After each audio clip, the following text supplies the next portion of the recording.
ভাবে এবং ওনার মন কতটা ভালো কতটা মন্দ সেটা আমার থেকে আপনারা অনেক বেশি জানেন। আমার দুর্ভাগ্য যে আমি স্কুলে এত অল্প দিন সুমনাদিকে পেয়েছি। এই কদিনের ভিতরে আমি অনেক কিছু শিখেছি।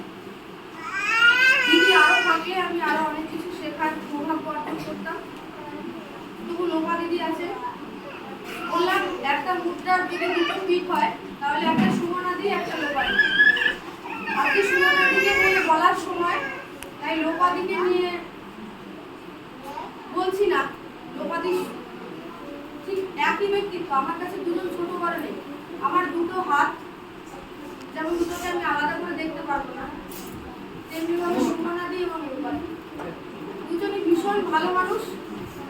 তারা স্কুলের বাচ্চাদের বাইরে আর কিছু ভাবেন না। বাচ্চাদেরকে এত সহজ সুন্দর করে ভাবেন। আমি বাচ্চাদেরকে পড়া না পারলে রেগে যাই। লোপাদি বলে না লাঠিটাকে নিয়ে হালকা করে মারবে, যেন লাগে না, কিন্তু ভয় পায় না। তারপর না মারলে ওরা মানুষ হবে না।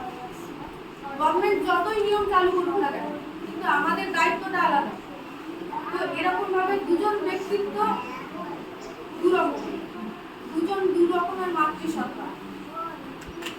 এর বাইরে আমি কিছু বলবো না। আজ থেকে নতুন জীবন চালু হচ্ছে।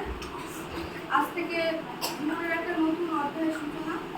দিদি আজ থেকে পরিবারকে একটু সময় দিতে পারবেন, যেটা আমাদের কারো পক্ষে সম্ভব হয় না চাকরি জীবনে।